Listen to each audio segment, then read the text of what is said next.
لله نحمده ونستعينه ونستغفره ونؤمن به ونتوكل عليه ونعوذ بالله من شرور أنفسنا ومن سيئات أعمالنا من يهده الله فلا مضل له ومن يضلل فلا هادي له ونشهد أن لا إله إلا الله وحده لا شريك له ونشهد أن سيدنا ونبينا ومولانا محمدا عبده ورسوله وأصحابه أجمعين إلى يوم الدين. أما بعد فأعوذ بالله من الشيطان الرجيم. بسم الله الرحمن الرحيم. وإذ قال عيسى ابن مريم يا بني إسرائيل إني رسول الله إليكم مصدقا لما بين يدي من التوراة ومبشرا برسول يأتي من بعد اسمه أحمد. فلما جاءهم بالبينات قالوا هذا سحر مبين ومن أظلم ممن افترى على الله الكذب وهو يدعى إلى الإسلام والله لا يهدي القوم الظالمين. وقال تعالى في مقام آخر ثم قفينا على آثارهم برسلنا وقفينا بعيسى ابن مريم وآتيناه الإنجيل وجعلنا في قلوب الذين اتبعوه رأفة ورحمة ورهبانية ابتدعوها ما كتبنا عليهم إلا ابتغاء رضوان الله فما رعوها حق رعايتها فآتينا الذين آمنوا منهم أجرهم وكثير منهم فاسقون. يا أيها الذين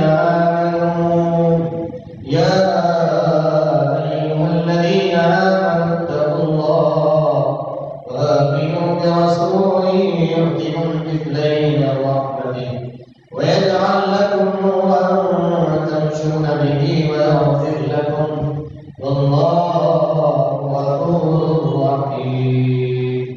صدق الله العلي العظيم وصدق رسوله النبي الأمين الكريم ونحن على ذلك من الشاكرين والشاكرين والحمد لله رب العالمين. وقال تعالى في شأن حبيبه وعظمة رسوله إن الله وملائكته يصلون على النبي يا أيها الذين آمنوا صلوا عليه وسلموا تسليما. اللهم صل وسلم وزد وبارك على حبيبك سيدنا ونبينا ومولانا ومرجعنا محمد وعلى آله وأصحابه وبارك وسلم أجمعين. معزز حاضر الكرام والسامعين الكرام، خطبہ رسولہ کے بعد آیات مبینات کی تلاوت کا شرف حاصل کیا گیا. یہ دو قسم کی آیات مبینات کی تلاوت آپ کے سامنے میں نے کی ہے. پہلی جو عبارت آیت کریمہ کی تلاوت کا شرف حاصل کیا گیا اس میں حضور پاک صلی اللہ علیہ وسلم کی آمد کی خوش خوشخبری سیدنا عیسیٰ علیہ السلام کی روانی کی جا رہی ہے۔ ایک عظیم الشان کے رسول کی آمد کی خوشخبری حضرت سیدنا عیسیٰ علیہ السلام دے رہے ہیں، اور دوسری آیت کریمہ یہ سورہ حدید کی آیت ہے 27 اور 12 آیت نمبر ہے 27 اور 28 سے دو آیت کی تلاوت کی ہے۔ پہلی آیت میں حضور کی آمد کا تذکرہ ہے اور حضور کی آمد کو خوشخبری سے حضرت عیسیٰ علیہ السلام تعبیر فرما رہے ہیں، بشارت دے رہے ہیں، بشارت دے رہے ہیں، خوشی کی خبر دے رہے ہیں۔ اب ہم دوسری سورہ حدید کی آیت نمبر 47 جو میں نے تلاوت کی، اس میں اللہ تبارک و تعالیٰ نے بدعت کا ذکر فرمایا ہے، بدعت کا ذکر فرمایا ہے، اور بدعت کے حوالے سے جو نصارہ نے ایک بدعت کا آغاز کیا تھا، لیکن یہ یاد رکھ کہ اللہ تبارک و تعالیٰ نے اس آیت کریمہ میں ان کی اس بدعت پر نکیر نہیں فرمائی، ان کی مذمت نہیں فرمایا، کیونکہ انہوں نے ایک اچھے کام کا آغاز کیا تھا، گرچہ کہ اللہ تعالیٰ ہم ان پر وہ کام فرض نہیں کیے تھے، وہ ایک اپنی طرف سے ایک نیا کام شروع کیے تھے جو ہم ان پر فرض نہیں کیے، لیکن انہوں نے اس کی رعایت محفوظ نہیں رکھی، جس کی سبب میں اللہ کے غضب کا شکار ہوئے۔ یہاں پر اس آیت کریمہ میں اللہ تبارک و تعالیٰ نے ان کے نیا کام شروع کرنے کی مذمت نہیں بیان فرمایا، نیا کام شروع کرنے کے بعد وہ اس پر صحیح طور پر کاربند نہیں رہے، اس کا حق ادا نہیں کیا، وہ جو اس میں غلط سلط چیزیں ایڈ کریے، شمار کریے، شامل کریے، ان افعال پر اللہ تعالیٰ نے ان کی نکیر فرمایا، ان کی مذمت فرمایا۔ وہ نیا کام شروع کرنے پر اللہ تعالیٰ نے ان کی مذمت بیان نہیں فرمایا۔ تو علماء اکرام اس آیت کریمہ کے تحت بھی بدعت کے حوالے سے گفتگو فرماتے ہیں کہ نصارہ نے بھی ایک کام بدعت دین میں نیا کام شروع کیا تھا جو ان کے دین میں وہ نہیں تھا، لیکن اللہ تبارک و تعالیٰ نے ان کے اسلام کی تعریف فرمائی، لیکن جو لوگ اس کی رعایت نہیں کی ان کی مذمت بیان فرمائی۔ تو آئیے کہ آیت کے بینات کا پہلے ترجمہ سماعت کروا رہے ہیں، پھر اصل موضوع کی طرف جہاں سے ہم نے کل چھوڑا تھا وہاں سے آگے کی طرف متوجہ فرمائیں۔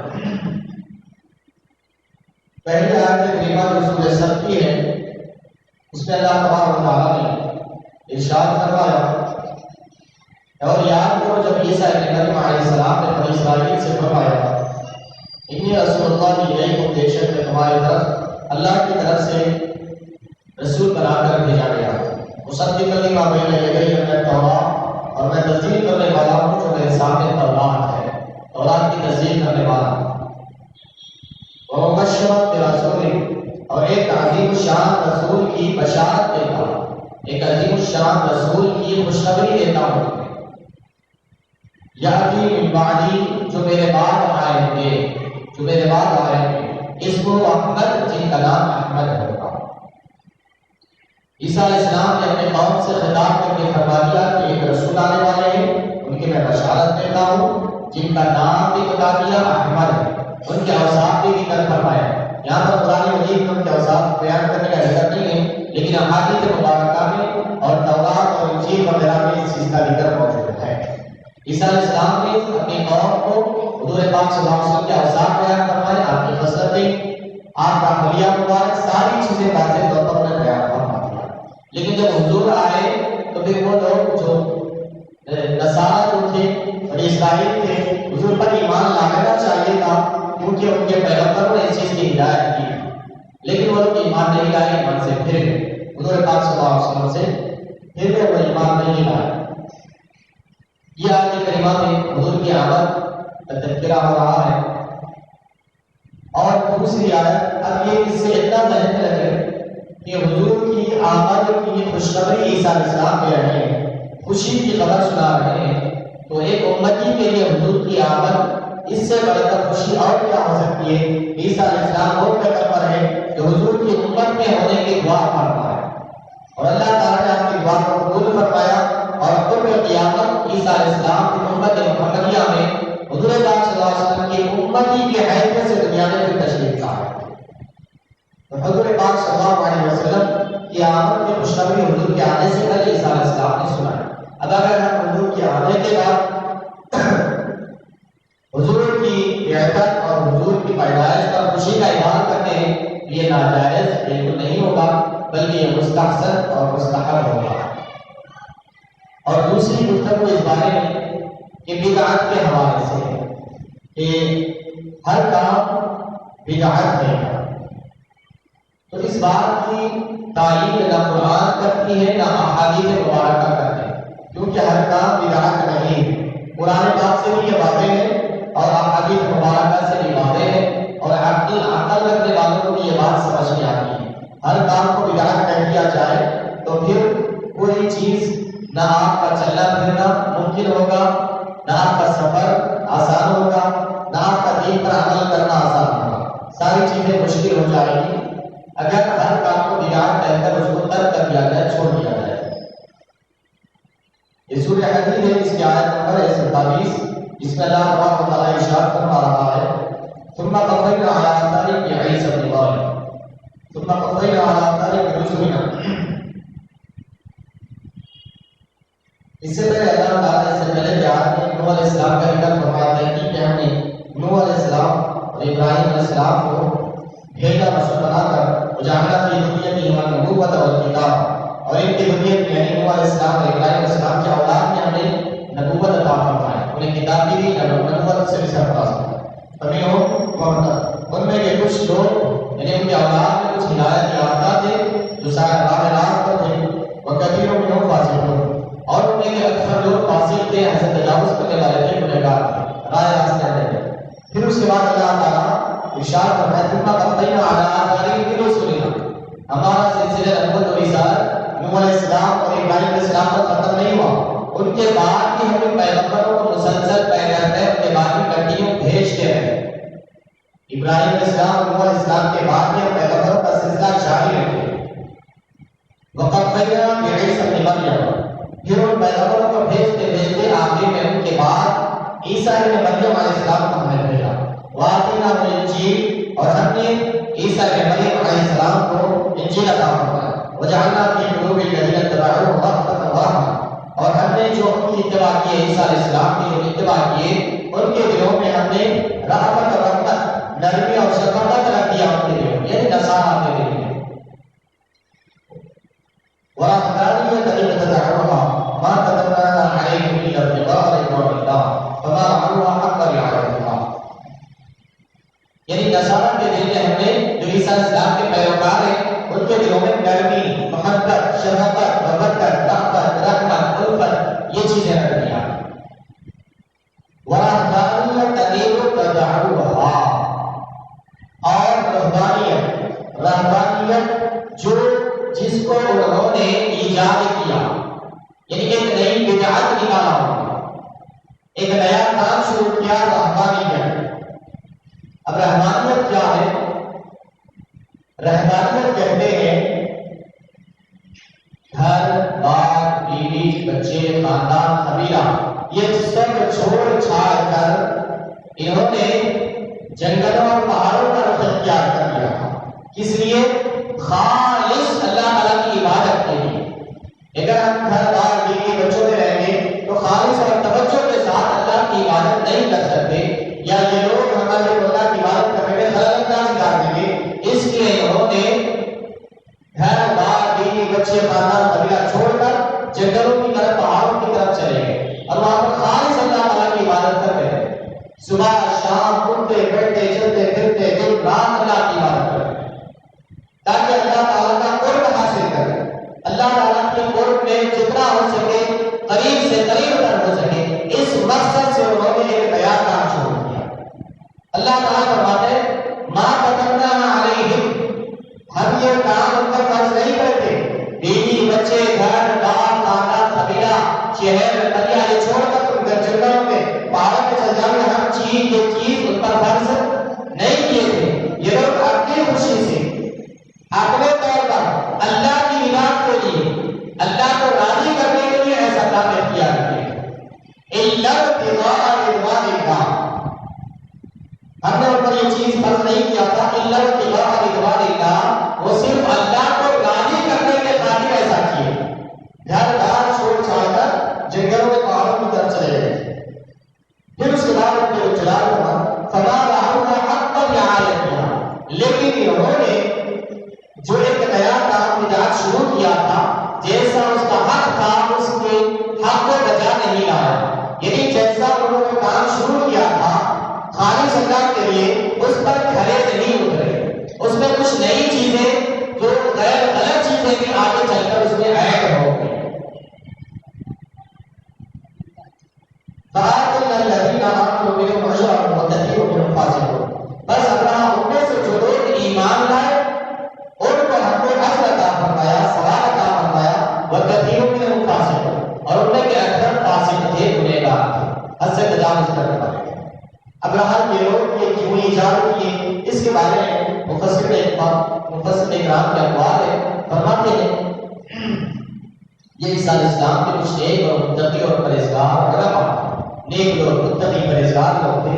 جب اس وقت کے وہ پیریڈ کے بادشاہوں نے، حکمرانوں نے تورات اور انجیل میں رد و بدل کیا، چینجز لا دیے اور اچھائی اور برائی میں تمیز نہیں کی، ہر ایک کو جو حق کی بات کرتا ہے اس کو دبانے کچلنے لگے اور انجیل میں تحریف کرنے لگے، تبدیل کرنے لگے اور علماء کی آواز کو دبانے لگے۔ تو کچھ نیک تیرت اور پاکیزہ متقی پرہیزگار لوگ اپنا ایمان بچانے کے لیے اللہ کی رضا کی خاطر وہ یہ نیا کام شروع کیے کہ گھر بار بیوی بچے چھوڑ کر جنگلوں اور پہاڑوں کی طرف چلے تاکہ اپنا ایمان بچائے اور اللہ کی رضا حاصل کرے، کیونکہ اس وقت کے بادشاہ نے کئی علماء کو متقی پرہیزگار لوگ جو اس کے خلاف آواز اٹھائے ان کو انہوں نے قتل کر دیا۔ ابھی اپنی جان بچانے کے لیے، اپنا ایمان بچانے کے لیے یہ گھر بار چھوڑ کر اپنے دین کی حفاظت، اپنے ایمان کی حفاظت کے لیے جنگلوں کی طرف چلے گئے اور وہاں پر جا کر انہوں نے اللہ کی عبادت کرنا شروع کر دیا، گھر بار سب چھوڑ دیا۔ اس کے بعد ایک سے دراز تک یہ عمل چلتا رہا، ایک سے دراز تک کرتے رہے، اس پر عمل کرتے رہے، اللہ کا قرب حاصل کرتے رہے، لیکن اس کے بعد جب زمانہ گزرتا گیا تو پھر اس کے بعد اس میں خرابیاں شامل ہوتے گئی، داخل ہوتے گئی۔ اس کے بعد کچھ خواتین بھی وہاں پر اس عبادت کرنے کی غرض سے خواتین کی وہ رہبانیت اختیار کر گئی۔ پھر خلق بلد ہو گیا، وہاں پر مرد حضرات بھی ہے، خواتین بھی ہے، پھر وہاں سے فکرے شروع ہو گئے، فکرے وہاں سے پیدا شروع ہو گئے۔ تو رب الجلال اسی چیز کی طرف اشارہ فرما رہا ہے کہ ہم نے انہیں گھر بار چھوڑ کر جنگلوں کی طرف جانے کا حکم فرض نہیں کیا تھا، لیکن یہ لوگ اللہ کی رضا کے لیے، اللہ کی خوشنودی کے لیے کیے، ایک عرصے دراز تک کرتے رہے۔ کچھ وقت کے بعد اس میں پھر برائیاں، فکرے انگیزیاں شامل ہو گئے اور کما ہم اس کا حق ادا نہیں کر سکے۔ تو جو اس میں کما ہم نے اس کا حق ادا کیا ان کو ہم نے اجر و ثواب عطا کیا، اور جو اس کا حق ادا نہیں کیا وہ فاسق اور فاجر ہوئے، وہ گنہگار ہوئے۔ تو اس آیت کریمہ میں سے یہ تعبیر فرما کے علماء کرام اس آیت کریمہ میں انہوں نے ایک نیا کام بدعت کا آغاز کیا جو ان کے دین میں نہیں تھا، اس کو شروع کیا انہوں نے۔ تو اللہ تبارک و تعالیٰ نے ان کے اس نئے کام شروع کرنے پر کوئی وعید، کوئی عذاب کا تذکرہ نہیں فرما رہا۔ آیت مبارکہ بات ہے، کوئی یہاں پر ان پر عذاب یا وعید کا ذکر نہیں فرمایا۔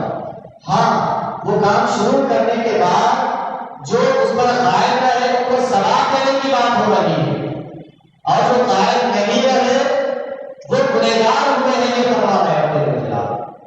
اب جو قائم رہے جو ایمان والے ان میں سے ہم ان کو اجر عطا فرمائے، ثواب عطا فرمائے۔ یہاں پر نیا کام شروع کرنے پر نکیر نہیں فرمایا، مذمت نہیں فرمایا، رد نہیں کیا گیا۔ نیا کام شروع کرنے کے بعد اس پر صحیح طور پر کاربند رہے، اس پر صحیح طور پر عمل کیے تو وہ باعث اجر و ثواب ہوگا۔ اور اگر نیا کام شروع کرنے کے بعد اس میں غیر شرعی، غیر اخلاقی، غیر دینی حرکات اگر شامل کر لیا اس میں اور غیر غلط چیزیں شامل کر لیے تو پھر وہ گنہگار ہوگا۔ تو اسی طرح میلاد نبی صلی اللہ علیہ وسلم یہ فی نفسی بدعت ہے، نیا کام ہے لوگوں کے اعتبار سے، لیکن یہ کام مستحسن ہے، مستحب ہے، اچھا ہے، بہتر ہے۔ اگر اس میں کوئی غیر غلط چیزیں اگر شامل کر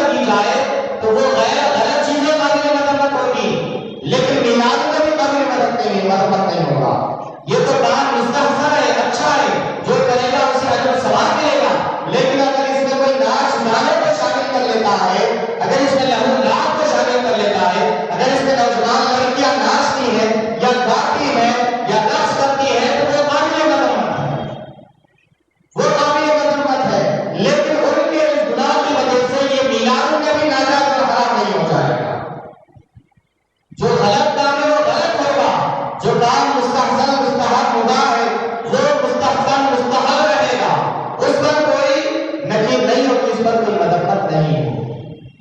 تو اس آیت کریمہ سے بدعت کا اثبات کرتے ہیں اور احکام۔ تو اب یہ دو آیت کریمہ سے یہ پتہ چلتا ہے کہ تو حضور کی آمد پر خوشخبری سنانا کی انبیاء کی سنت ہے اور عیسیٰ علیہ السلام کی سنت ہے۔ انبیاء کرام حضرت عیسیٰ علیہ السلام کی سنت کریمہ اور حضور پاک صلی اللہ علیہ وسلم نے خود حدیث میں ارشاد فرمایا انا دعوت ابراہیم، میں ابراہیم کی دعا ہوں اور بشرا عیسیٰ اور عیسیٰ کی بشارت ہوں فرمایا۔ انبیاء کرام علیہ السلام حضور کی آمد سے پہلے دعائیں فرماتے اور حضور کے آنے کی خوشخبری آتی۔ تو گویا کہ حضور کی آمد کا تذکرہ کرنا، حضور کی پیدائش کا ذکر کرنا، حضور کی پیدائش کے واقعات سنانا یہ انبیاء کرام علیہ السلام کی سنت کریمہ ہے۔ اچھا ہے کوئی منائے یا نہ منائے، ہمارے اس سے کوئی سروکار نہیں۔ اب رہا بدعت کے بارے میں آیت کریمہ نے کہا اور اس کا ترجمہ ہمارا سماعت فرمایا۔ اور بدعت کی جو قسمیں ہیں کل ہم نے ذکر کیا ہے، آپ انہیں قسموں کو شامل کرتے ہوئے آگے کی طرف علماء اکرام کے میلاد النبی صلی اللہ علیہ وسلم کے منانے کے حوالے سے جو اقوال ہے، جو موقف ہے علماء اکرام کا اور جو علماء اکرام نے منع فرمایا ہے میلاد النبی منانے سے، ان کو شامل کرتے ہوئے آگے بڑھیں گے۔ حضرت کرام سب سے پہلے ذرا پیچھے سے قلب کے نشست سے ہاتھ جوڑتے ہوئے آگے بڑھیں گے۔ قرآن مجید میں متعدد مقامات پر اللہ تعالیٰ نے انبیاء کرام علیہ السلام کی پیدائش کا ذکر فرمایا، ان کی ولادت کے تذکرے فرمائے۔ تو اس لحاظ سے حضور پاک صلی اللہ علیہ وسلم کی ولادت کا تذکرہ کرنا یہ اللہ تبارک و تعالیٰ کی سنت کریمہ، اللہ تبارک و تعالیٰ کی سنت کریمہ، یعنی حضور اللہ تبارک و تعالیٰ نے عیسیٰ علیہ السلام کی ولادت کا ذکر فرمایا قرآن مجید میں، حضرت یحییٰ علیہ السلام کی ولادت کا ذکر فرمایا اور حضرت مریم علیہ السلام کی ولادت کا ذکر فرمایا، حضرت آدم علیہ السلام کی ولادت کا ذکر فرمایا، حضرت موسیٰ علیہ السلام کی ولادت کا ذکر فرمایا، اسی طرح ابراہیم علیہ السلام اور کئی انبیاء کرام علیہ السلام کی ولادت کا ذکر فرمایا۔ تو ہم پہلے یہ جاننا چاہیے کہ ہم میلاد النبی صلی اللہ علیہ وسلم میں کیا کرتے ہیں۔ جب اگر ہمارا یہ موقف واضح ہو جائے تو پھر یہ ساری چیزیں آپ کو سمجھ میں آ جائے۔ ہم میلاد النبی صلی اللہ علیہ وسلم جو مناتے ہیں اس میں صرف حضور پاک صلی اللہ علیہ وسلم کا تذکرہ کرتے ہیں، کوئی ایسی چیز ناجائز یا حرام کام نہیں کرتے۔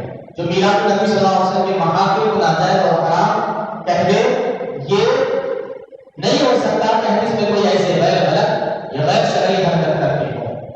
اس لیے کہ ہم جو میلاد النبی صلی اللہ علیہ وسلم مناتے ہیں یہ یاد رکھیں ابتدا میں قرأت ہوتی ہے، اللہ کی کلام کی تلاوت ہوتی ہے، پھر اس کے بعد حضور کی نعت پڑھی جاتی ہے، پھر کوئی عالم حضور کے معجزات، حضور کی شان اور عظمت اور عبادت بیان کرتا ہے، پھر آخر میں سلام پھیرا جاتا ہے اور شیرینی تقسیم کی جاتی ہے۔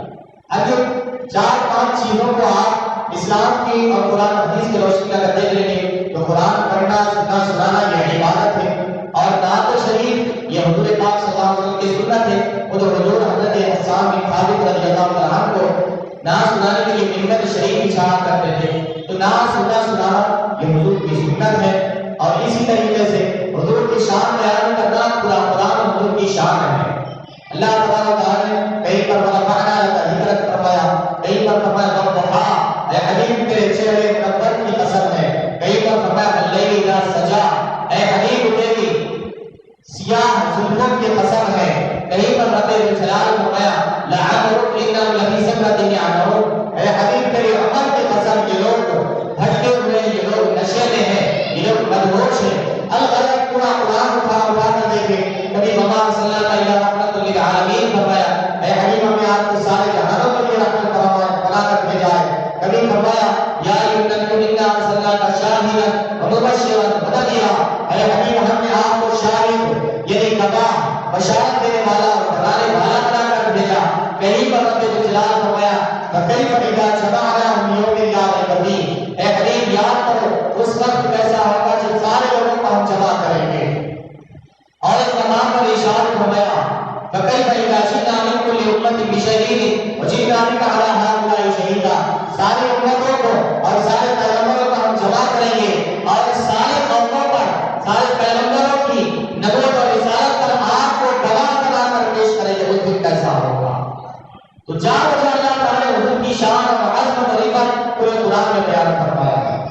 کی شان اور حکمت و حکمت بیان کرنا یہ اللہ تعالیٰ کی سنت کریمہ. اگلا آخر میں سلام کرنا، حضور کی بارگاہ میں سلام بھیجنا، یہ تو اللہ تبارک و تعالیٰ خود بیان فرما رہے سورہ احزاب میں آیت نمبر 22 میں، ان اللہ و ملائکتہ یصلون علی النبی، بے شک اللہ تبارک و تعالیٰ اور اس کے سارے ملائکہ نبی اکرم صلی اللہ علیہ وسلم پر رحمتیں بھیجتے ہیں. یا ایھا الذین آمنوا صلوا علیہ وسلموا تسلیما، اے ایمانداروں تم بھی اس نبی اکرم صلی اللہ علیہ وسلم پر درود بھیجو اور خوب خوب سلام بھیجو. اور رب الجلال بھی درود بھیج رہا ہے، رحمتیں بھیج رہا ہے اور اہل ایمان کو حکم دے رہا ہے کہ تم بھی درود بھیجو اور خوب خوب سلام بھیجو. تو سلام اور درود بھیجنا یہ اللہ کی سنت بھی ہے اور اللہ کا حکم بھی ہے. اب پھر شیرینی تقسیم کرنا یہ ناجائز و حرام نہیں ہے، بلکہ حضور پاک صلی اللہ علیہ وسلم بھی کئی دفعہ جو کچھ آتا تھا اصحاب صفہ، یہ بخاری شریف میں حدیث ہے، ایک دودھ پیالہ آیا اور اس کو حضرت ابو ہریرہ رضی اللہ عنہ کو بلایا اور وہ ایک دودھ پیالہ پھر اصحاب صفہ کو بلایا، پھر 70 سے زائد صحابہ کرام ایک دودھ پیالے میں 70 سے زائد صحابہ پیے، پھر حضرت ابو ہریرہ رضی اللہ عنہ پیے، پھر حضور پاک صلی اللہ علیہ وسلم سلام فرمائے. تو یہ کوئی بھی چیز تقسیم کرنا، بانٹنا، یہ احادیث کریمہ سے بھی ثابت ہے. البتہ ایسا کوئی پیڑ یہ اس بات پر دلالت نہیں کرتا کہ ہم میلاد النبی میں کوئی ناجائز یا حرام یا قرآن و حدیث کے خلاف کوئی کام کرتے ہو. اگر کوئی ہم کام قرآن و حدیث کے خلاف یا ناجائز و حرام کر رہے ہیں تو آپ کو کوئی بتا دے گا، ہم اپنی اصلاح کر رہے ہیں. اگر ہم کوئی کام قرآن و حدیث کے خلاف نہیں کرتے ہیں تو ہمارے میلاد النبی منانے پر خدا کے لیے اعتراض نہ کریں، خدا کے لیے اعتراض نہ کریں. تو ہر ایک یہ چیز ذہن میں رہے تو پھر آپ کی پرورش آپ کا بنیاد قائم ہو گیا. ہم میلاد النبی میں یہ چیزیں کرتے ہیں، کسی کو کھلاتے ہیں پلاتے ہیں، یہ تو کھلانا پلانا قرآن سے بھی ثابت ہے، احادیث سے بھی ثابت ہے. ہاں اگر کوئی میلاد النبی میں جیسے کہ بعض اضلاع میں جو وضاحت کے لیے کہہ رہا ہوں، جیسے کہ بعض اضلاع میں حال تک اور اس کے نام پر ناچنے والوں کو بلایا جاتا تھا، اللہ اکبر، اللہ کی نام، گانے والوں کو بلایا جاتا تھا اور اس کے نام پر غلط سلط کام کیے جاتے تھے. اللہ ہمارے علماء اکرام کا، ہمارے شیوخی کو، ہمارے اساتذہ کو سلامت رکھے اور ان کے صحت وافیت کے ساتھ ان کی عمر دراز فرمائے. ہمارے استاد محترم حضرت علامہ مولانا فخر جامعہ حضرت علامہ عزیز اللہ قادری صاحب قبلہ حفظہ اللہ تعالی برکاتہ العالیہ یہ اضلاع میں بہت زیادہ کثرت کے ساتھ تقاریر کے لیے جاتے ہیں. بہت سی بارگاہ میں ہر اس موقع پر آپ کو بلایا جاتا ہے. تو آپ نے اپنے زبان مبارک سے فرمایا ہے کئی ایسی بارگاہیں کہ جہاں پر ہر اس کے موقع پر غلط عورتوں کو بلایا جاتا تھا، نچایا جاتا تھا اور گانے گائے جاتے تھے. تو آپ نے ان ساری چیزوں کو روکنے لگا دیا.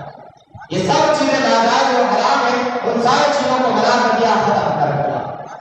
تو ہر اہل سنت والجماعت روز اول سے جو چیز ناجائز ہے اس کو ناجائز کہتے ہیں اور جو جائز ہے اس کو فخر کے ساتھ جائز کہتے ہیں اور اس پر خود بھی عمل کرتے ہیں اور جو عاشق رسول اس کو عمل کرنے کے لیے بھی کرتے ہیں. تو ہر نکاح میلاد النبی صلی اللہ علیہ وسلم یہ درسوں کے بدعت ہوگا ضرور، لیکن یہ ناجائز اور حرام نہیں ہے کیونکہ اس کی کتابیں ہم گزشتہ نشست میں دے چکے ہیں. جیسے کہ ابو بکر صدیق رضی اللہ عنہ نے جمع قرآن کے حوالے سے جب خلیفہ راشد نے معاملہ رکھا تو آپ نے فرمایا کہ کیف افعل شیئا لم يفعله رسول اللہ صلی اللہ علیہ وسلم، اے عمر میں وہ کام کیسے کروں جو رسول اللہ صلی اللہ علیہ وسلم نے نہیں کیا. حضرت عمر فاروق رضی اللہ عنہ نے جواب دیا، اے المؤمنین درست یہ کام ہمارے آقا صلی اللہ علیہ وسلم نے اپنے حیات کے ایام میں نہیں فرمایا ہے، لیکن یاد رکھیں کہ یہ کام اچھا ہے، بہتر ہے.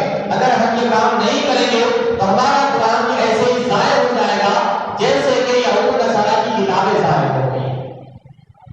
تو پھر حضرت ابو بکر صدیق رضی اللہ عنہ کا سینہ کھل گیا اور آپ فرمائے گئے عمر اللہ تعالیٰ تمہارے سینے کو کھول دیا ہے.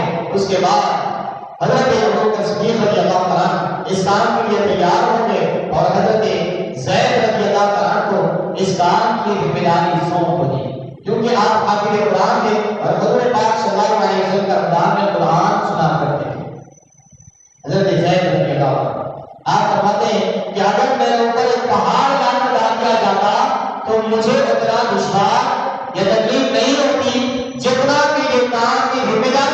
ہوتی ہے جتنا مجھے مشقت ہوئی۔ یہ قرآن کو جلا دینا یہ کوئی معمولی کام نہیں تھا، اور بڑی ذمہ داری کا کام تھا۔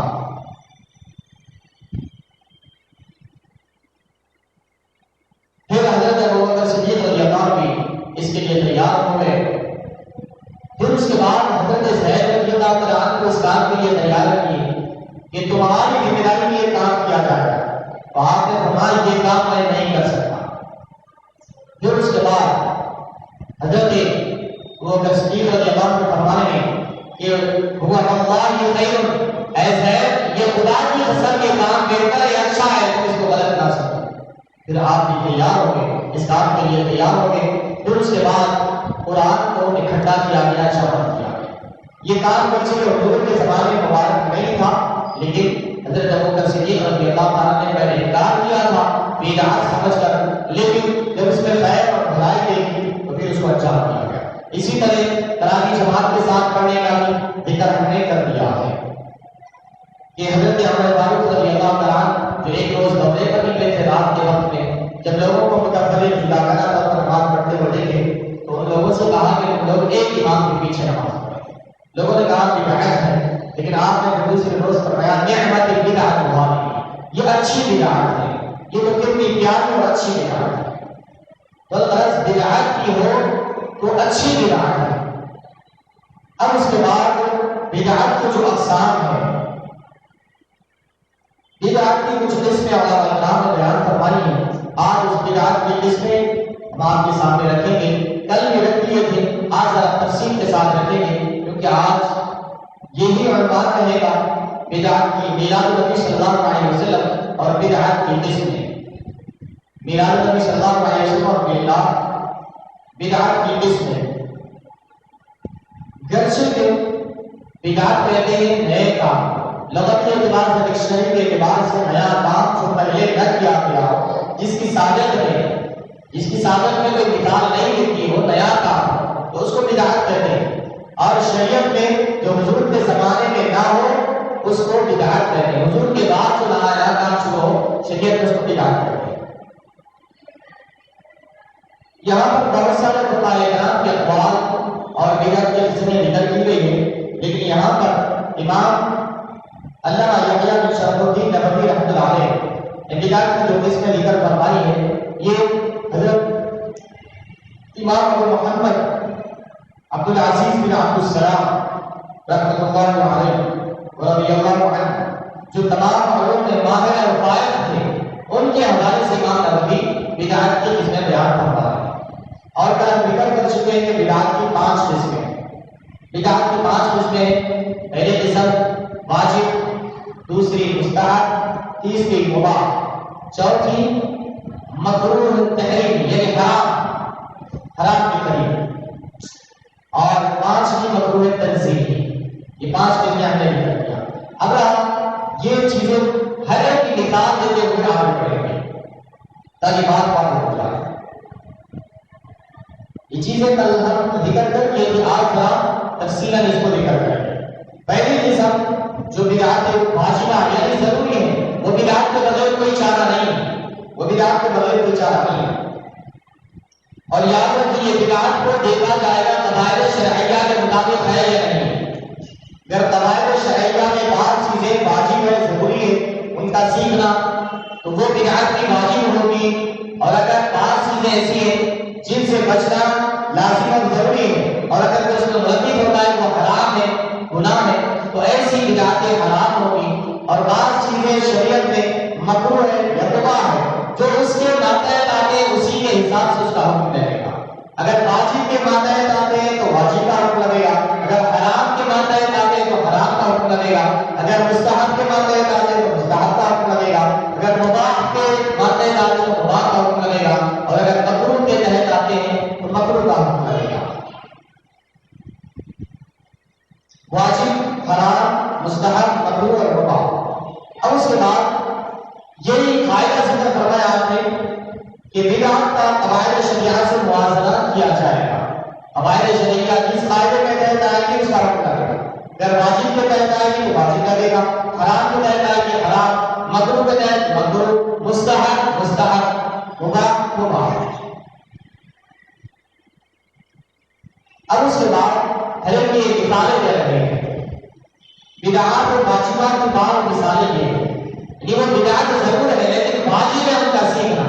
گرچہ کے بدعات ہے لیکن ان کا سیکھنا واجب ہے. جیسے کہ قرآن مجید علم نحو یہ گرامر ہے. علم نحو اور صرف کا سیکھنا یہ واجب ہے کیونکہ قرآن اور حدیث کا سمجھنا اسی پر موقوف ہے. اس کو سمجھے بغیر قرآن اور حدیث سمجھا نہیں جا سکتا. اس لیے قرآن کا سیکھنا واجب ہے, ضروری ہے کیونکہ قرآن سمجھیں گے نہیں, سیکھیں گے نہیں تو پھر اس پر عمل کرنا ممکن ہی نہیں ہوگا. جیسے کہ ہر ایک کے لیے ضروری نہیں جو عالم بننا چاہتا, جو عالم ہے, کیونکہ علم کا سیکھنا طلب العلم فریضۃ علی کل مسلم, علم کا حاصل کرنا ہر مسلمان مرد اور عورت پر فرض ہے. لیکن ہر ایک کو عالم بننا فرض نہیں, لیکن کچھ لوگوں کا تو عالم بننا ضروری ہے تاکہ قرآن کو سمجھے اور دوسروں کو تک سمجھائے. تو قرآن کو سمجھنا موقوف ہے قواعد اور گرامر پر, جو نحو اور صرف کے قواعد ہیں جو نحو نبوی میں تھے, نحو صدیقی میں تھے, نحو فاروقی میں تھے, نحو عثمانی میں تھے. مولا کائنات کے شاگرد نے اس کو مرتب کیا. یہ بدعت ہے لیکن اس کا سیکھنا واجب اور ضروری ہے. تو اگر ہر بدعت کو ناجائز اور حرام کہتے جاؤ گے تو پھر قرآن کو سمجھنا ہی مشکل اور دشوار اور محال ہو جائے گا. پھر اسی طرح دوسری مثالوں پر قرآن کے معانی کو سمجھنے کے لیے علم لغت یعنی ڈکشنری کا علم, ورڈز میننگ کو جاننا, علم لغت کا جاننا بھی ضروری ہے. تیسری مثال دین کا قواعد اور اصول فقہ کو مرتب کرنا. انہیں قواعد کو کل ہم گزشتہ بتا چکے ہیں. ہر ایک اصول ہوتے ہیں, قواعد فقہیہ ہوتے ہیں, اور یہ قواعد فقہیہ میں جیسے کہ لا ضرر ولا ضرار, نہ نقصان اٹھانا ہے نہ دوسروں کو نقصان پہنچانا, اور المشغول لا یشغل, یعنی جو پہلے سے مشغول ہے اس کو اور مشغول نہیں کیا جا سکتا, اس کی مشغولیت میں خلل ڈالنا نہیں جا سکتا. جیسے کہ مسجد کے اندر کوئی آ رہے ہیں تو سلام کرنے کے بارے میں اصول یہ یاد رکھیں, اگر کوئی نماز پڑھ رہا تو آپ پہلے سے تو مشغول ہے, سلام کرنے کی ضرورت نہیں, اور اگر کوئی خالی ہے تو پھر اس کو سلام کیا جا سکتا. اور اگر کوئی وضو بنا رہا تو وہ مصروف ہے وضو بنانے, اس کو سلام نہ کیا جائے. یہ قاعدہ ہے, اصول ہے, قاعدہ فقہیہ ہے. تو ایسے ہی اصول فقہیہ کے کچھ قاعدے مرتب فرمائے فقہاء کرام. یہ قاعدوں کا بنانا بھی ضروری ہے تاکہ اس سے قرآن اور حدیث سے مسائل کا استنباط اور استنباط کرے, مسائل نکال سکے. اگر یہ قاعدہ اور اصول اور ضوابط نہ بنائے تو قرآن اور حدیث سے مسائل کا نکالنا یہ مشکل ہو جائے گا. اور کل ہم عرض کر چکے ہیں کہ یہ ہمارے جو علماء کرام جو قواعد بنائے ہیں, جو ان چیزوں کو بدعت کرتے ہیں, وہ بھی اپنی کتابوں میں ان قواعد کا استعمال کرتے ہیں. پھر اس کے بعد جو گمراہ کرتے مکروہ تحریمی جو حرام ہے بدعتیں, اس کے بارے میں فرما رہے ہیں کہ جو قدریہ ہے, جبریہ ہے, مجسمہ ہے, یہ گمراہ کرتے ہیں. تو یہ حرام ہے ایسی بدعتیں نکالنا. یہ خوارج وغیرہ جو قدریہ جبریہ خوارج جو لکھے مولا علی قطب یہ بات کے زمانے میں ہے, اس سے پہلے یہ نہیں تھا, ان کا وجود نہیں تھا. یہ ایسی نئی بدعت نکالنا یہ حرام ہے جو قرآن حدیث کے خلاف ہے. تو اور ان حرام بدعتیں نکالنے والوں کا رد کرنا بھی واجب اور ضروری ہے. گرچہ یہ بدعت ہے, ان لوگوں کا رد ایسے نبوی میں نہیں کیا گیا, یہ ان کا وجود ہی نہیں تھا. یہ فرقوں کا ایسے فاروقی میں بھی ان کا وجود ہی نہیں تھا, ایسے عثمانی میں بھی ان کا وجود نہیں تھا, تو ان کا رد کہاں سے کیا جا سکتا. لیکن حضرت مولا کائنات نے یہ فرقے جنم لیے تو پھر ان کا رد کرنا بھی واجب ہو گیا. گرچہ کے بدعت سے نیا کام ہے لیکن اس کا رد کرنا بھی واجب اور ضروری ہے, ورنہ یہ غلط عقائد اور غلط ادیان پھیلا کر اہل ایمان کو گمراہ کر دیں. پھر اس کے بعد بدعات کو مستحبہ فرما رہے ہیں جیسے کہ مدارس بنانا اور ہر وہ اچھا کام, نیا کام جو عہد نبوی میں نہیں ہوا تھا, وہ تمام کام مستحب کا اعلان. گرچہ تو بدعت ہے لیکن مستحب ہے, اچھے کام. اور بدعات مکروہ اس کی مثالیں جیسے کہ مساجد کی زیب و زینت, لیکن بعد کے علماء کرام نے مساجد کی زیب و زینت کرنے کو جائز قرار دیا. لیا ہے۔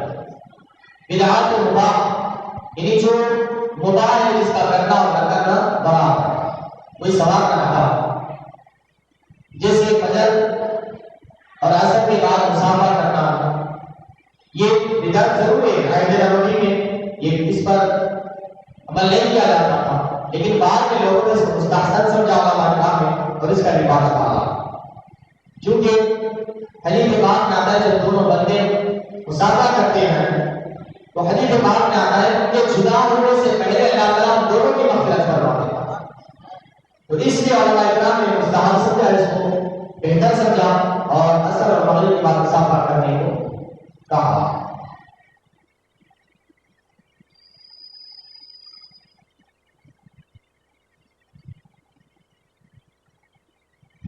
تو حاضر اکرام یہ کچھ چیزیں تھیں جو بدعات کے قسموں کے حوالے سے یہاں پر ذکر فرمائی گئی، اور بہت سارے علماء امام شرف الدین حسین بن محمد شافعی وہ بھی فرماتے ہیں بدعت کی 5 قسمیں ہیں اور انہوں نے یہی مثالیں دی، اور اس کے بعد علامہ محمد بن خلیفہ البشتامی المالکی وہ بھی یہی فرماتے ہیں بدعت کی 5 قسمیں اور سارے مثالیں انہوں نے وہی ذکر فرمائی، اور اس کے بعد یہاں پر امام قسطلانی، امام ابن حجر عسقلانی، امام جلال الدین سیوطی رحمۃ اللہ علیہ وہ بھی یہی فرماتے ہیں کہ بدعت کی 5 قسمیں اور ساروں کی مثالیں، یعنی جو ابھی ہم ذکر کر چکے ہیں، بہرحال پھر دوبارہ یہ مثالیں دیں گے ہم، نہ پھر ان کو کیونکہ یہ ریپیٹ ہو جائے گا اور وقت کر دیا ہو جائے گا۔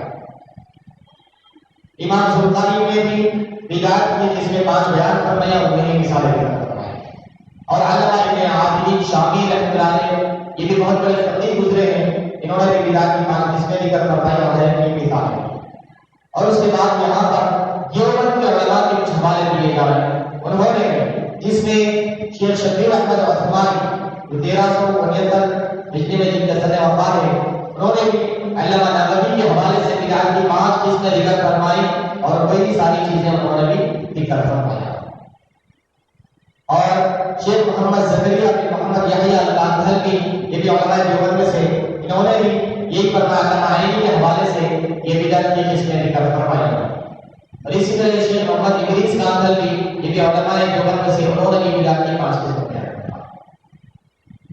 تو الغرض بدعت کی ہر ایک نے قسمیں بیان فرمائی ہے کہ اب تک جو کہتے تھے کہ بدعت کل بدعت ضلالہ، وہ لوگ بھی بدعت کی اچھی اور بری قسمیں بیان کرنا شروع کر دیے، ورنہ اب تک ہر کام کو بدعت کہہ کر چھوڑ دیا کرتے ہیں۔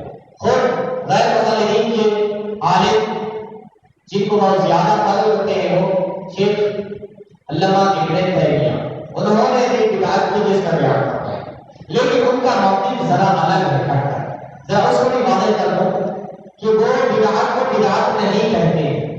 اب یہ تو ان کے اوپر ہی تماشا ہے ہمارے لیے، یہ تو جو لوگ میلاد نبی صلی اللہ علیہ وسلم کو یا دیگر چیزوں کو جو بدعت کہتے ہیں یہ ان کے اوپر تماشا ہے، اس لیے کہ علامہ ابن تیمیہ اس کو بدعت نہیں کہتے ہیں، بلکہ وہ یہ کہتے ہیں کہ یہ بدعت نہیں ہے بلکہ یہ سنت ہے، بدعت نہیں کہا یہ سنت ہے۔ اسی طرح ہمارے عالم اسماعیل حقی رحمۃ اللہ علیہ وہ بھی فرماتے ہیں کہ یہ بدعت نہیں بلکہ سنت کہا جائے گا اس کو، اس لیے کہ انہوں نے قاعدہ بتایا ہے، اس قاعدے کے تحت یہ بدعت نہیں بلکہ سنت کہلائے گی۔ قاعدہ کیا ہے؟ جو چیزیں قرآن اور حدیث کے خلاف جاتی ہے وہ بدعت گمراہی ہوگی، بدعت ضلالہ کہلائے گی، لیکن جو بدعت قرآن اور حدیث کے مطابق رہتی ہے یا قرآن اور حدیث میں اس کی تائید ملتی ہے تو اس کو بدعت لغوی طور پر کہیں گے، لیکن شرعی طور پر اس کو بدعت نہیں بلکہ سنت کہیں گے فرمایا۔ اور بطور مثال کے انہوں نے خلیفہ ابو بکر صدیق رضی اللہ عنہ جو جمع قرآن کا مسئلہ ہے اس کے بارے میں فرمایا یہ بدعت لغوی اعتبار سے ڈکشنری کے اعتبار سے ہے، حضور کے زمانے میں کام نہیں کیا گیا، لیکن یہ قرآن اور کو جمع کرنا یہ بدعت نہیں بلکہ یہ سنت ہے، کیونکہ صحابہ کرام نے قرآن و حدیث کے مطابق اس کو کیا ہے، حکم رسول کے مطابق کیا ہے، اس لیے اس کو سنت کہا جائے گا، اس کو بدعت نہیں کہا جائے گا۔ اسی طرح خلیفہ اعظم عمر فاروق رضی اللہ عنہ کا جو تراویح کی جماعت کو قائم کرنا ہے اس کو بھی انہوں نے بدعت نہیں کہا تو کہا جاؤ گے جب کہ تمہارے بڑے عالم خود اس کو بدعت نہیں بلکہ سنت کہہ رہے ہیں، اور ہم میلاد نبی صلی اللہ علیہ وسلم منانے پر ایک نہیں دو نہیں 10 20 بلکہ سینکڑوں ایسے دلائل قرآن حدیث سے پیش کر رہے ہیں کہ میلاد نبی صلی اللہ علیہ وسلم کے منانے پر، انبیاء کے میلاد پر ولادت پر خوشی منانا یا قرآن سے بھی ثابت ہے اور حدیث سے بھی ثابت ہے۔ تو یہ بدعت نہیں بلکہ یہ سنت ہوگا۔ عیسیٰ علیہ السلام کی سنت ہے، موسیٰ علیہ السلام کی سنت ہے، ابراہیم علیہ السلام کی سنت ہے۔ کہاں پر جا کے انبیاء کی ولادت پر اللہ کا سلامتی نازل کرنا خدا کی بھی سنت ہے۔ تو بدعت کہاں تک آؤ گے؟ ہم تو اب تک بدعت کرتے ہم اپنا ڈیفینس اور دفاع کر رہے تھے، لیکن آپ کے مطالب نے آ کر یہ کہہ دیا کہ ہر نیا کام یہ بدعت نہیں ہوتا، اگر قرآن حدیث اس کی تائید بھی کرتے ہیں تو یہ بدعت نہیں بلکہ سنت کہا جائے گا۔ تو ہم آج سے میلاد نبی صلی اللہ علیہ وسلم کو بدعت حسنہ نہیں بلکہ انبیاء کی سنت اور اللہ کی سنت کہیں گے۔ میلاد نبی صلی اللہ علیہ وسلم منانے کو یہ بدعت حسنہ نہیں بلکہ اس سے بڑھ کر تمہارے عالم کے قول کے مطابق ہم اس کو انبیاء کی سنت اور اللہ تبارک و تعالیٰ کی سنت کہیں گے۔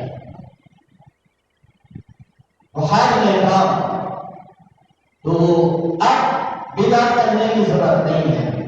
میلاد النبی صلی اللہ علیہ وسلم منانا یہ جائز ہی نہیں بلکہ مستحسن ہے اور انبیاء کی سنت ہے، اللہ کی سنت ہے۔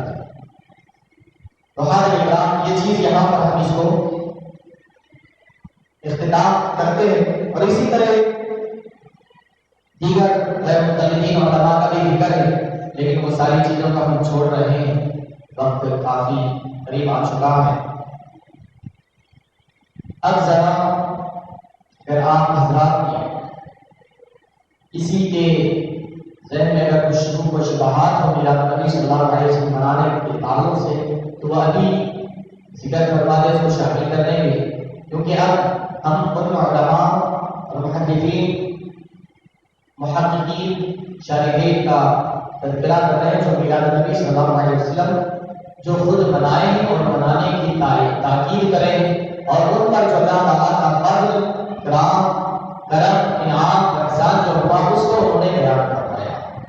تو سرسری طور پر کچھ چیزیں آپ کی طرف سے میں ہی شامل کر دیتا ہوں، کیونکہ نہ اب تک کوئی چٹھی آئی نہ کوئی سوال آیا۔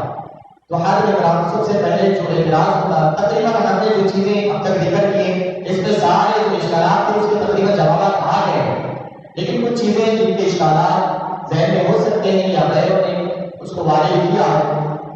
تو سب سے پہلی چیز یہ کہ بدعت ہے جو حضور نے نہیں کیا، صحابہ نے نہیں کیا، تو تم آپ ایسے کیوں کر رہے ہیں؟ یہ ساری چیزیں ہم نے مفصلہ ذکر کر دی ہیں کہ یہ بدعت نہیں، انبیاء کی سنت ہے، اللہ کی سنت ہے۔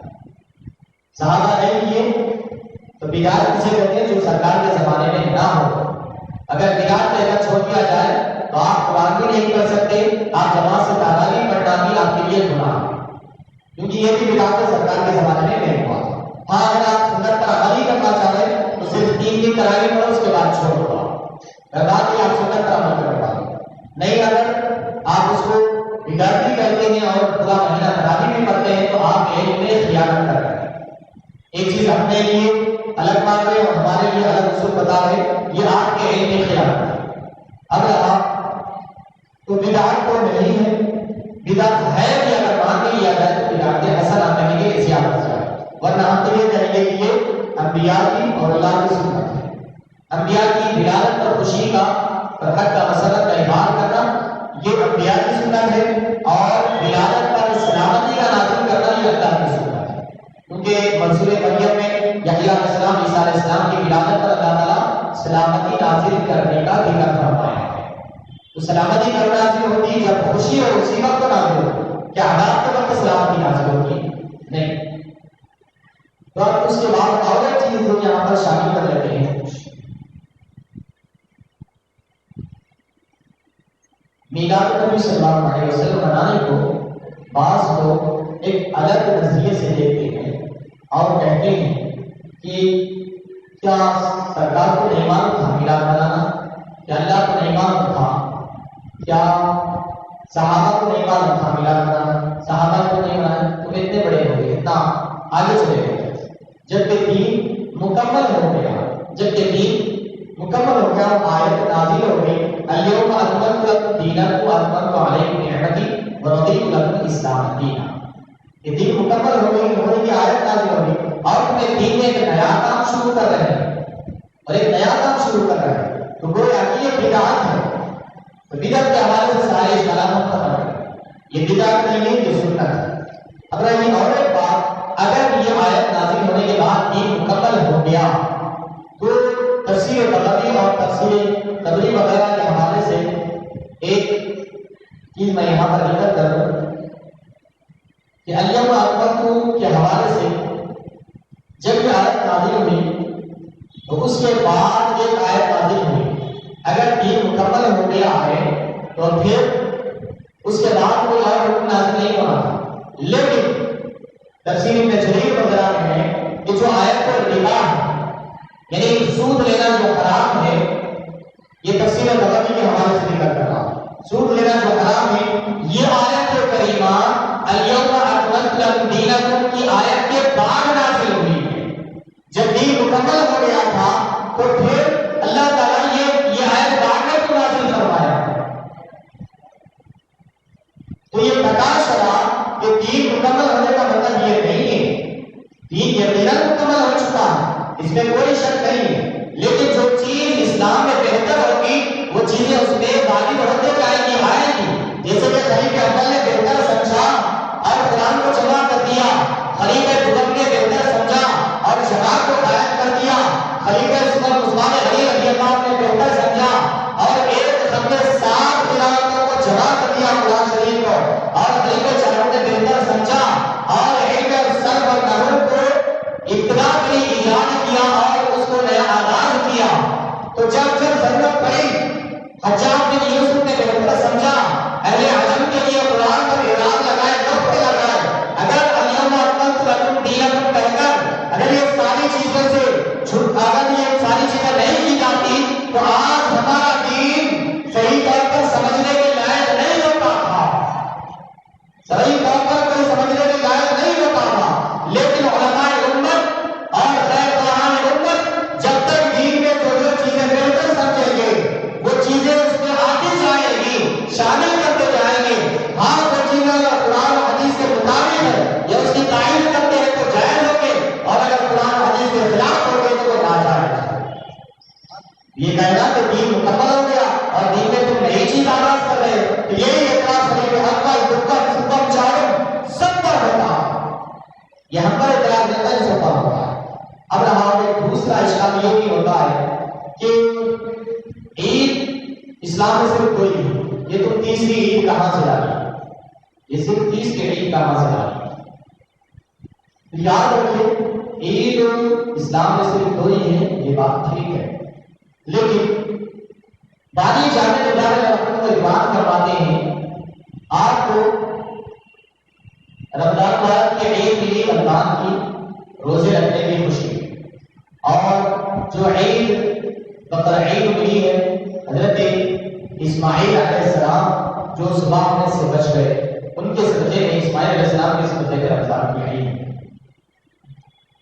تو بانی جانا فرماتے ہیں اگر حضرت اسماعیل علیہ السلام جو زبانوں میں سے بچ گئے ان کی خوشی میں اللہ تعالیٰ نے تمہارے لیے وہ عید کا بھی مقرر کر دیا ہے، تو سارے عالمین کے لیے جو بات رحمت بنا کر بھیجے وہ دن عید نہیں کیوں عید کیوں نہیں ہوگا، وہ دن عید کا دن کیوں نہیں ہوگا، جبکہ حضرت اسماعیل علیہ السلام جو زبانوں میں سے بچ گئے وہ دن عید کا دن ٹھہرایا گیا، سارے رسول ادا کیے گئے، تو سارے انبیاء کے سردار ان کی ولادت کا دن روز عید کا نہیں ہو سکتا، وہ تو پتہ ہے اعلیٰ عید کا دن ہوگا.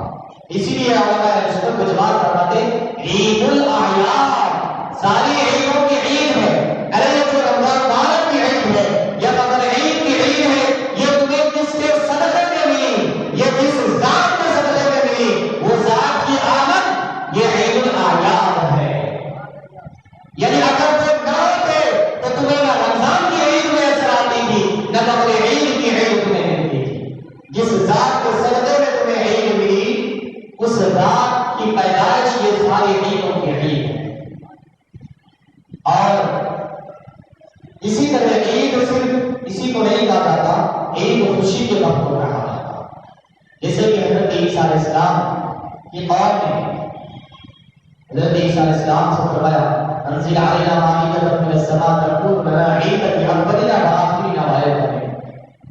اے عیسیٰ علیہ السلام، اللہ تعالیٰ سے دعا فرمائیے کہ ہم پر آسمان سے دسترخوان اتارے، اللہ کی نعمتیں آئے تاکہ وہ ہمارے لیے عید بن جائے اور ہمارے بعد والوں کے لیے عید بن جائے. تو نعمت کے حصول کو بھی عید کہا گیا. اللہ تعالیٰ کی طرف سے جو نعمت کے حصول ہیں، جب نعمت ملتی ہے تو قرآن مجید میں عیسیٰ علیہ السلام کی قوم نے قرآن مجید میں اس کو روزے عید فرمایا ہے. تو ارے ذرا ایمان سے بتاؤ، حضور سے بڑھ کر بھی دنیا میں کوئی نعمت ہے؟ حضور سے بڑھ کر دنیا میں کوئی نعمت نہیں ہے. تو حضور کی آمد یہ نعمت کبریٰ ہے، اس لیے ہم اس کو روزے عید کہتے ہیں. اب پھر یہ اعتراض یہ نہیں ہو سکتا ہے عید کے دن روزہ رکھنا حرام ہے. اسے رمضان کی عید ہے، بقرعید کی عید ہے، عید کے دن روزہ رکھنا جائز نہیں ہے. پھر جبکہ حضور کی ولادت کے دن تم روزہ رکھتے ہو، پھر یہ کیسے؟ یاد رکھیں عید روزہ رکھنا حرام، یہ دونوں عیدوں کے وقت ضرور ہے. لیکن حضور پاک صلی اللہ علیہ وسلم نے جمعہ کو بھی عید المؤمنین فرمایا. کیا جمعہ کو روزہ رکھنا حرام ہے؟ نہیں، جمعہ کے دن روزہ رکھنا جائز ہے. وہ مخصوص عیدیں ہیں جن میں روزہ رکھنا حرام ہے، لیکن کچھ اور عیدیں بھی ہیں لیکن ان میں روزہ رکھنا حرام نہیں ہے. تو پتہ چلا عید الاعیاد کے روز بھی اگر کوئی روزہ رکھتا ہے تو برابر جائز ہے جیسا جمعہ کا روزہ رکھنا جائز ہے. وہ عید المؤمنین ہونے کے باوجود ان کے روزہ رکھنا جائز ہے، تو یہ عید الاعیاد میں بھی روزہ رکھنا جائز ہے. اور اگر کوئی حضور کی اتباع کرتے ہوئے، کیونکہ حضور نے فرمایا آپ 3 کا روزہ کیوں رکھتے ہیں؟ حضور نے فرمایا کوئی تو بھی مسجد پیدا ہوا اس لیے روزہ رکھا. اگر کوئی اس عید کے روز عید الاعیاد کے روز روزہ رکھتا ہے تو برابر جائز ہے، کیونکہ حضور پاک صلی اللہ علیہ وسلم کی سنت اور اتباع میں روزہ رکھا. پھر ایک سوال یہ بھی ہو سکتا ہے، جب سارے سوالات نہیں کروں نہیں جواب دے تو آپ کوئی سوال نہیں کرتے، تو الغرض ایک سوال یہ بھی ہو سکتا ہے کہ حضور کی ولادت کے دن تو ربیع الاول میں ہو اور حضور کی وفات ربیع الاول میں ہو. 12 ربیع الاول کو مشہور جو علماء جمہور کا قول ہے کہ 12 ربیع الاول کو ولادت بھی ہوئی اور وفات بھی اسی روز ہوئی. تو پھر تم اب یا تو خوشی مناؤ یا تو غم مناؤ. تو چاہیے تو یہ تھا کہ تم غم مناؤ، لیکن ہم میلاد مناتے ہیں. تو پھر یہ تمہارا میلاد منانا کیسے؟ جب کہ حضور پاک صلی اللہ علیہ وسلم اس دنیا سے تشریف لے گئے، صحابہ کرام پر ایک سناٹا جاری تھا. صحابہ کرام بہت پریشان تھے کہ سرکار صلی اللہ علیہ وسلم دنیا سے تشریف لے گئے. حضرت عمر رضی اللہ عنہ یہاں سے تلوار نکال دیے. اگر کوئی یہ کہے کہ محمد صلی اللہ علیہ وسلم کا انتقال ہو گیا اس کی گردن اڑا دوں گا. مدینے میں کوہرام مچ گیا تھا اور تم ہے کہ اسی روز تم خوشیاں مناتے ہو. اللہ، یہ ایک اعتراض ہے. اس کو بھی اچھی طریقے سے یاد رکھیں. اسلام نے ماتم منانے سے منع کیا. یقیناً انتقال کا غم اور افسوس کا اظہار کرنا یہ فطری چیز ہے، لیکن ماتم منانا جیسا کہ شیعہ مناتے ہیں اس کو کبھی بھی اسلام نے جائز قرار نہیں دیا. جائز قرار نہیں دیا کبھی بھی اسلام. ماتم منانا، ناروا کرنا اس کی اسلام نے کبھی بھی تائید نہیں کی. ہم خود ماتم منانے کو ناجائز قرار دیتے. تو حضور پاک صلی اللہ علیہ وسلم کا غم منانا یا ماتم کرنا یا غم منا کے بہلانا یہ ہم نے اس کو کب جائز قرار دیا؟ ہم تو جب شیعوں کے اسٹیج کا رد کرتے ہیں کہ نوحہ کرنا، ماتم کرنا یہ جائز نہیں ہے. ہاں عبادت ہم کرو، کیونکہ بے دردی کے ساتھ جب بھار کے لوگوں کو شہید کیا، امام حسین رضی اللہ عنہ کو پیاس رکھ کر بھوکا رکھ کر شہید کیا گیا. یقیناً یہ کافی افسوس وقت ہے. ہم غم اس بات پر مناتے ہیں لیکن نوحہ اور ماتم ہرگز نہیں کرتے. خود ہمارے علماء نے منع کیا. اگر آپ حضور کی وفات پر غم کا اظہار کیوں نہیں کرتے؟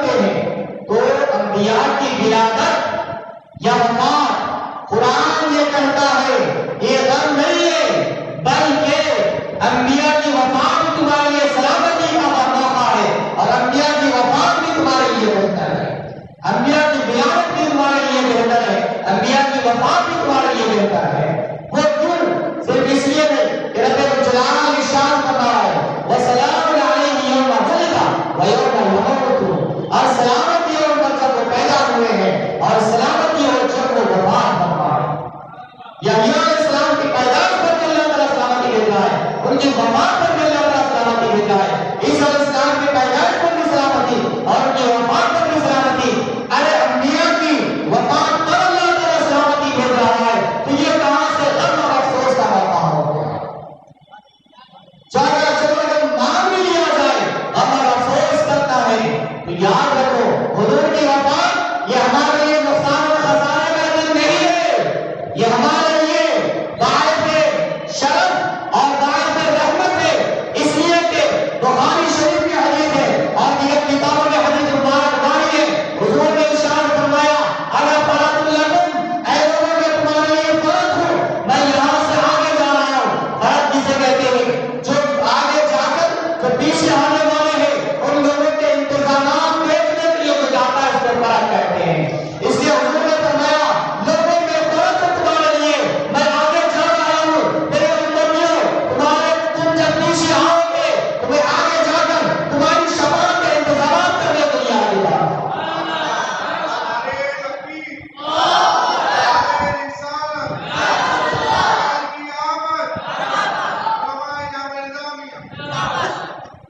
تو حضور پاک علیہ السلام کی وفات بھی ہمارے لیے باعث رحمت ہے کیونکہ حضور آگے گئے ہیں حوض کوثر پر ہمارا انتظار کرنے کے لیے، ہمارے انتظامات کرنے کے لیے، حوض کوثر کے ہمیں پیارے پینار پلانے کے انتظامات کرنے کے لیے.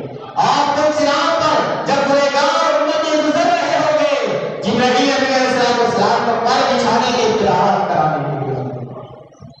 تو حضور پاک صلی اللہ علیہ وسلم کا دنیا سے تشریف لے جانا بھی ہمارے لیے رحمت ہے.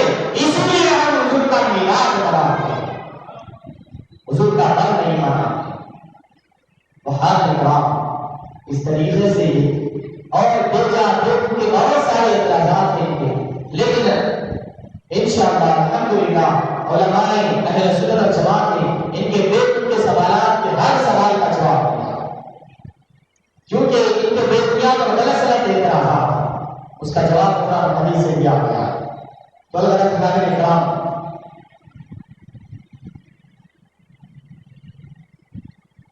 وقت زیادہ کہنے کی اجازت نہیں دیتا لیکن کچھ چیزیں آج اس چیپٹر کو کلوز کرنے کے لیے کہنا بھی ضروری ہے.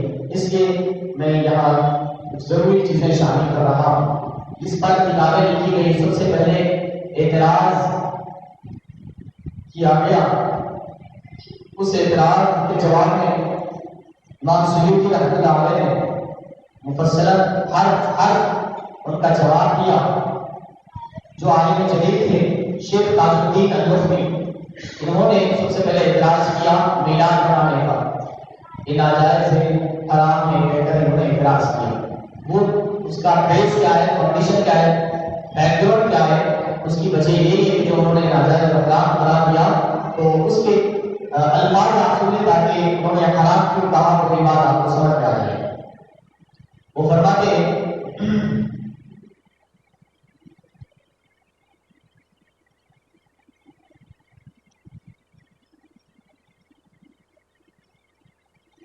وكذلك النساء لا سيما أن الإنصاف إلى ذلك شيء من الغناء گانے اور یہ جو تبلے وغیرہ یہ باجے وغیرہ اور نوجوان لڑکیاں کا جمع ہونا، آدمیوں کا ایک ساتھ رہنا، یہ ساری چیزیں اس میں کی جا رہی تھی. اور نوجوان بچیوں کا اور لڑکوں کا ملنا آپس میں ایسے مجالس میں، تو اس لیے انہوں نے اس کو ناجائز اور حرام قرار دیا.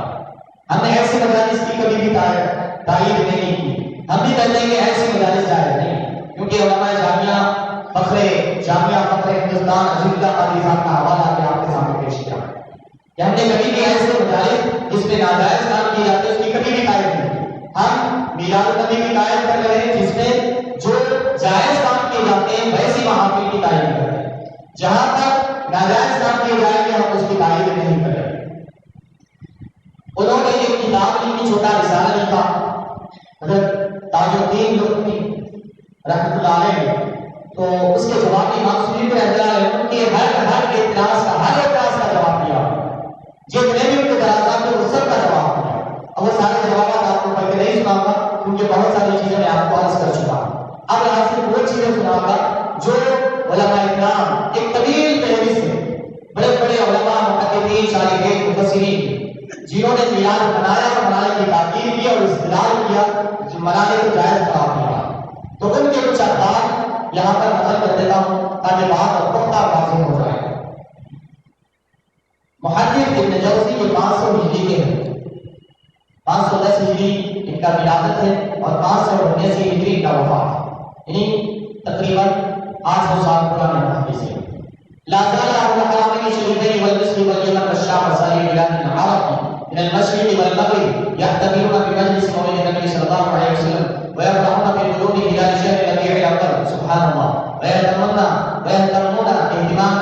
اهتماما بليغا على السماع والقراءة لمولد النبي صلى الله عليه وسلم وينالون بذلك اجرا جزيلا وفوزا عظيما سبحان الله۔ امام ابن جوزی لکھتے ہیں کہ اہل حرمین شریف ہیں، یہ کب کے محدث ہیں؟ 510 ہجری میں پیدائش کی، 579 ہجری میں وفات ہے، یعنی تقریباً 525 ایمانیہ جان چلے، تو 800 سال پرانے محدث 800 سال پہلے فرما رہے ہیں کیا فرما رہے ہیں؟ اہل حرمین یعنی مکہ مدینہ والے، مکہ مدینہ میں رہنے والے اور مصر یمن شام وسائر بلاد العرب من المشرق والمغرب اور سارے عرب اور عجم اور مشرق سے لے کر مغرب تک یہ سارے ممالک والے یحتفلون بمجلس مولد نبی صلی اللہ علیہ وسلم، یہ مجلس مولد نبی صلی اللہ علیہ وسلم کے جلسے منایا کرتے ہیں۔ وَيَفْرَحُونَ بِقُدُومِ هِلَالِ شَهْرِ رَبِيعِ الْأَوَّلِ سبحان اللہ، کیا فرمائے؟ شہر ربیع الاول کا چاند دیکھتے ہی خوشیاں منانا شروع کر دیں، ربیع الاول کا چاند دیکھتے ہی خوشیاں منانا شروع کر دیں۔ وَيَهْتَمُونَ اهتماما بَلِيغًا اور بہت بہترین اہتمام کیا کرتے تھے، قرآن مجید اور جو صوفیاء کرام ہیں وہ سماع سنتے تھے، قوالیاں سنتے تھے اور قرآن مجید کی تلاوت کرتے تھے، حضور پاک صلی اللہ علیہ وسلم کی ولادت کے واقعات سنتے تھے۔ وَيَنَالُونَ بِذَلِكَ أَجْرًا جَزِيلًا اور یہ اعمال خیر کے ذریعے بہت بڑا اجر و ثواب حاصل ہوتا تھا اور بہت بڑی کامیابیاں ملتی تھی۔ پھر امام شمس الدین الجزری نے تو کیا بہترین استدلال کیا ہے، انہوں نے تو ہمارے ایمان کو اور پختہ فرما دیا۔ ثم رأيت أمام الراعي أقارب شمس الدين الجزري على كتاب المسمى عقد التحرير بالمولد الشريف، ان کے کتاب ہے عقد التحرير بالمولد الشريف، یہ کتاب کو لکھتے ہیں وقت روی عبد الحق ابھی آدم البار نے پڑھنا سے ترجمہ سن لیجیے کیونکہ وقت کو بچانا ہے۔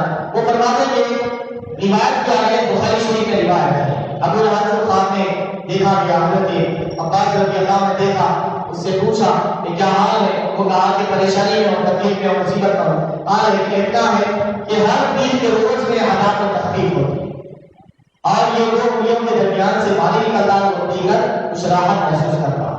پھر اس کا فرمایا کہ یہ عطا کی دعائی کرنا میرے سہیبہ کو آزاد کرنے کی وجہ سے، والی جامعہ نے اس کے اوپر اشعار میں یہ بڑی اچھی تفسیر اس کی تشریح فرمائی ہے۔ تو اس حوالے سے فرما رہے ہیں یہ واقعہ تو ممکن ہے آپ لوگوں نے سنا ہوگا، تو ابو لہب کا جو واقعہ بخاری شریف میں کتاب النکاح ہے کہ اس کو ہر پیر کے روز ثواب ملتا، یعنی حضور پاک صلی اللہ علیہ وسلم کی ولادت کے وقت اس نے خوشی کا اظہار کیا تھا، جو بادی آ کر اس نے کہی تھی کہ تمہیں مبارک اور بھتیجا مبارک، تو وہ خوشی کے معنی زخمیوں کو اشارہ کر کے کہا انت حرہ، تو آزاد ہو چلی جا۔ اس کے بعد اس حدیث سے علماء اکرام فرماتے ہیں کہ وہ کافر ہے جس کی مذمت میں قرآن اترا ہے، لیکن جب مرنے کے بعد قبر میں اللہ تعالیٰ حضور کی ولادت پر خوشی منانے کے صدقے میں اللہ تعالیٰ اس کو ہر دن کو اس کے حالات میں تخفیف فرما رہا ہے۔ اگر ہم سال میں ایک مہینہ میلاد نبی صلی اللہ علیہ وسلم مناتے ہیں تو ان کا انکار کیا جا رہا ہے، اعتراض کیا جا رہا ہے۔ ابو لہب تو زندگی میں ایک مرتبہ میلاد نبی منایا تھا، حضور کی ولادت پر خوشی کا اظہار کیا تھا، قرۃ الجلال زندگی میں ایک مرتبہ اس کو فائدہ نہیں دے رہا ہے، بلکہ سال میں ایک دفعہ نہیں، مہینے میں ایک دفعہ نہیں، بلکہ ہر ہفتے ہر دن کو اللہ تبارک و تعالیٰ میلاد منانے کی خوشی میں اللہ تعالیٰ حضور کی میلاد کا صدقہ اسے عطا فرما رہا ہے، حضور کی میلاد کا صدقہ اس کو سال میں مہینے میں نہیں بلکہ ہر ہفتے عطا کرتا رہا۔ اسی لیے علماء نے سنت فرماتے حضور کا میلاد جتنا مناتے بتاؤ یہ کم ہے ضرور تمہیں ثواب ملے گا۔ ایک جب کافر کو خبر میں اس کے عذاب میں تخفیف ہو رہی ہے، جب کوئی مسلمان ہو اور عاشق رسول ہو حضور کا کلمہ پڑھنے والا ہو اگر وہ میلاد نبی صلی اللہ علیہ وسلم مناتا ہے تو پھر اللہ تعالیٰ اس کو کیسے اجر و ثواب سے مالا مال نہیں کرے گا۔ فرماتے ہیں کہ ہر پیر کے روز اس کے عذاب میں تخفیف ہوتی ہے، اور یہ بتا دیا کہ حضور کی ولادت پیر کو ہوئی تھی، تو اس سے پتہ چلا بہت سارے مسائل اس سے حل ہو جاتے ہیں۔ اس کے بعد فرماتے ہیں ایک کافر کے حوالے سے جو کافر تھا اس کو اللہ تعالیٰ عذاب میں تخفیف کر رہا ہے۔ اگر کوئی مومن حضور کی ولادت پر خوشی کا اظہار کرتا ہے تو وہ اللہ تعالیٰ کی نعمتوں سے کیسے محروم رہ سکتا۔ اس کے بعد میں اختتام کی طرف آتا ہوں، اور بہت سارے فقہاء کرام نے آپ نے تو ایک کچھ بہترین اشعار بھی تھے جس کا مفہوم یہ ہے جو میں نے ابھی آپ کو ذکر کر دیا کہ ایک کافر ہے جس کی مذمت میں اللہ تعالیٰ نے صورت نازل فرمایا ہے جب وہ حضور کی ابھی آپ نبوت کا اظہار بھی نہیں فرمایا، وہ حضور پر نبی ہونے کی حیثیت سے بھی خوشی نہیں منایا تھا، بھتیجا ہونے کی حیثیت سے خوشی منایا تھا، تو بھی اللہ تعالیٰ حضور کی ولادت پر خوشی منایا تھا آپ نے، اس لیے اس کو محروم نہیں کر رہا۔ اگر کوئی نبی ہونے کی حیثیت سے خوشی کا اظہار کر رہا ہے، امتی ہے، کلمہ پڑھتا ہے، حضور کی محبت ہے، اس لیے خوشی کا اظہار کر رہا ہے، اللہ تعالیٰ اس کو جنت نعیم میں مالا مال فرمائے، جنت نعیم میں اللہ تعالیٰ کو جگہ عطا فرمائے گا۔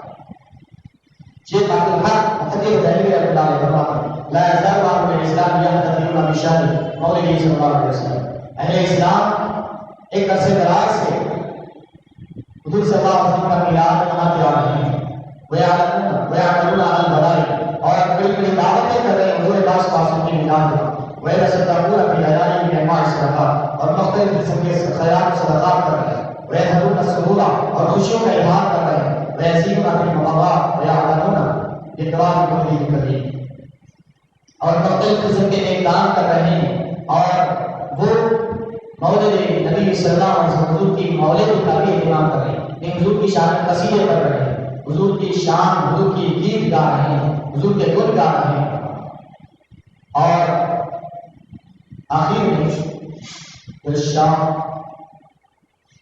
عبد الرحیم محدث دہلوی رحمۃ اللہ علیہ نے جو واقعہ سنائے بغیر محفل میلاد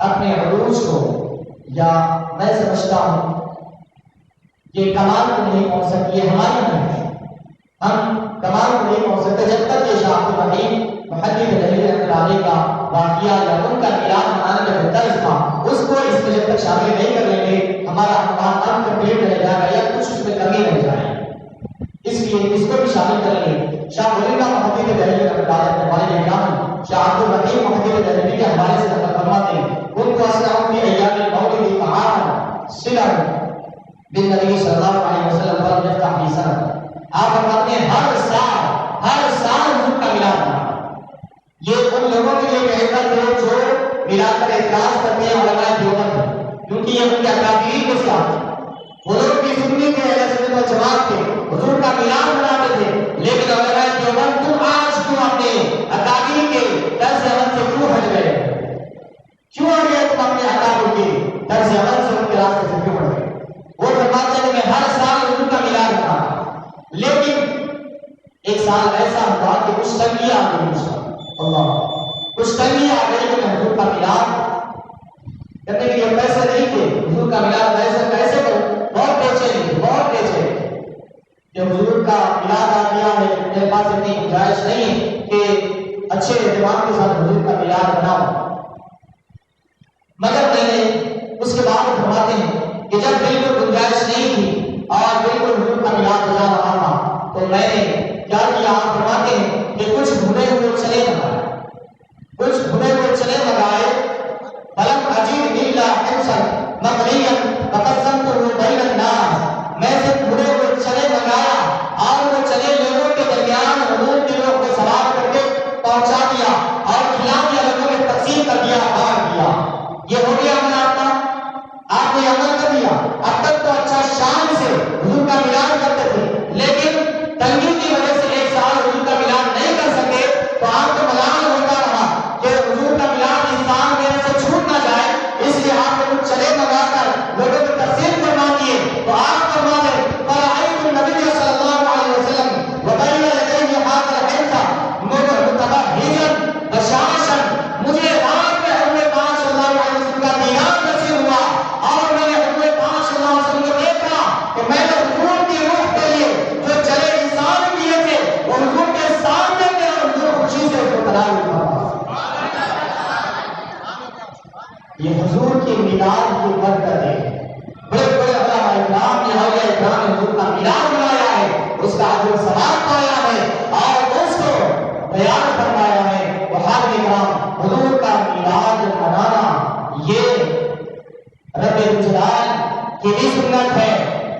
انبیاء اکرام کی بھی سنت ہے اور ہمارے بڑے بڑے علماء اکرام نے بھی محدثین نے بھی منایا ہے تو حضور پاک صلی اللہ علیہ وسلم کا خلاف کھول کر منائے لیکن خلاف شرع ایسا کوئی کام نہ کرے جس کی وجہ سے اعتراض کرنے والوں کو موقع مل جائے. اللہ تبارک و تعالیٰ سے دعا ہے کہ اللہ تبارک و تعالیٰ ہمیں دین و دنیا میں سعادت نصیب فرمائے, دین مطیع کو صحیح طور پر سمجھ کر پڑھنے اور اس پر عمل کرنے کی توفیق عطا فرمائے.